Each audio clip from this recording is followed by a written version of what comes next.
person in a gas mask with axe killed everyone in the house, which thus became haunted. The demon possessed the white woman, who therefore transformed to a black woman, who got arrested for killing her own children, then is transferred to Fantasy Island, where a mad scientist creates zombies, from where she breaks out with the demon's possessing powers and the help of another inmate. In the end, the demon becomes practically Jason X, mutant, undead, nanobot immortal being, while the protagonist lady gives birth to the MK Ultra Super Soldier. This review does not lie. The movie Amityville Island is so bonkers it is top tier trash cinema. Let me show you.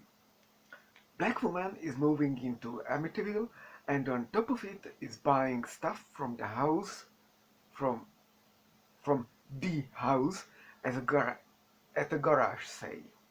This crap uses the intro footage from Amityville Exorcism, and this time you will even be able to see the mummy.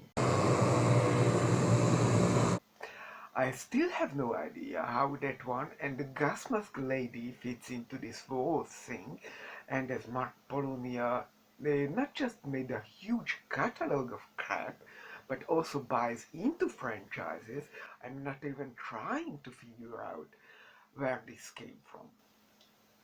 Then Garage Sale Lady is offered by none other than the Mask of Red Death. Familiar from Amityville Exorcism again.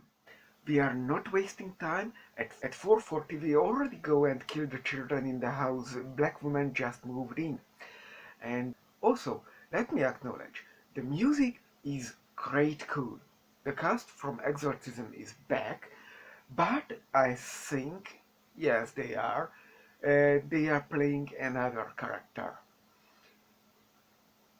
You know, everyone a new character. The shower scene is the same place, but at the end of Exorcism they moved out of the house, you know. Not to mention, it got cleansed. Maybe it's a flashback, so the part after the title credits is pure unadulterated nonsense. I wouldn't change it. The important thing is, Black woman is now in prison on death row and put to an underground fight tournament. She is pitted against Danielle Donahue, who is, while not the best actress in the world, deserves better than this. She was the sole reason some of Polonia's films I've seen was tolerable. Looks like we got a couple of death row cuties here tonight. Heard about the red box all across the yard. But don't worry, the rats step on the cockroaches and the snakes eat the rats.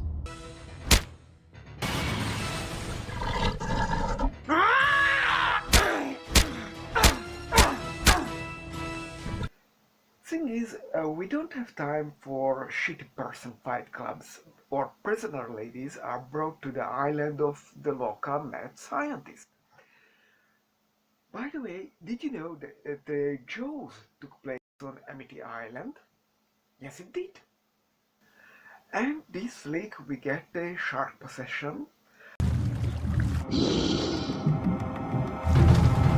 bear possession,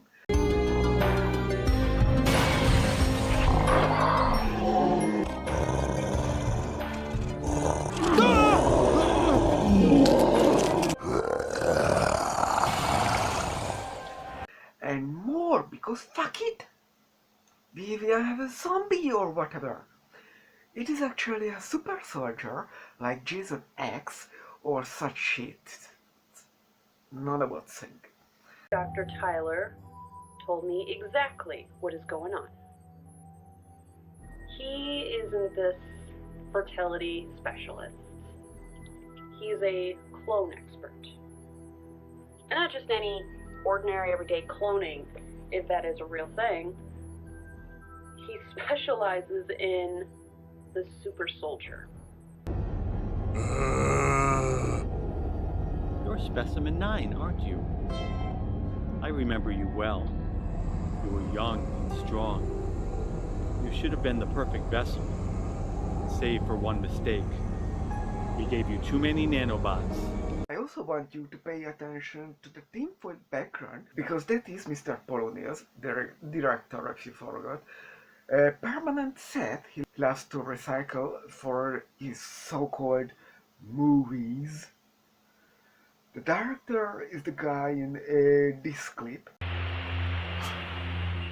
Damn it, Ellison! Look at porn on your own freaking computer!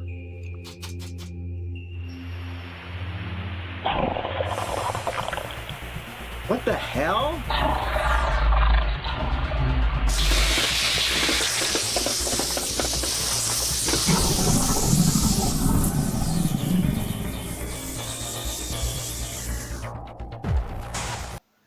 And yes, that just happened. There is a filler subplot with a news investigator or whatever that leads absolutely nowhere, and even the guy dies in an accident because imitating Manos the Hand of Fate for lost subplots with a car. If you remember, there was a couple that kept kissing in that car, and there was some cops too, because who knows?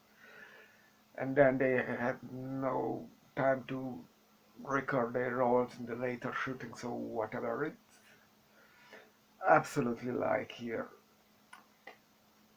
Either way, this news investigator, I don't really know, it doesn't matter. Give some exposition context for the whole thing, so I don't mind it that very much. Veridically exists solely to pad out the runtime for contractual obligations. You know how it goes.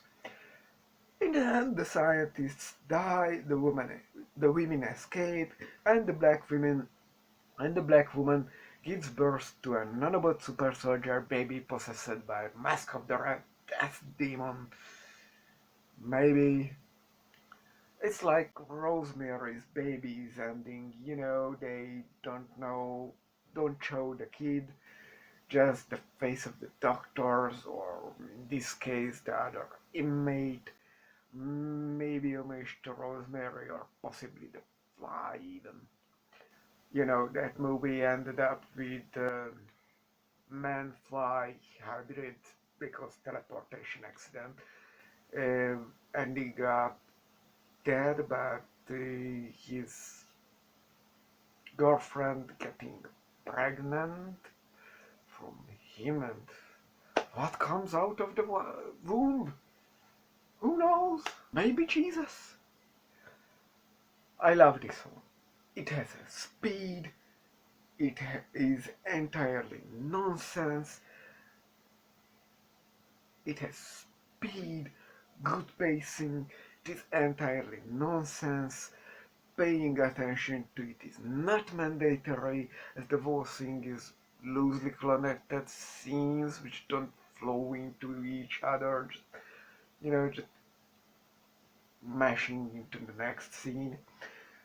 They just follow one another, and that's fine for me, as each of the scene is another batshit crazy thing follow each other.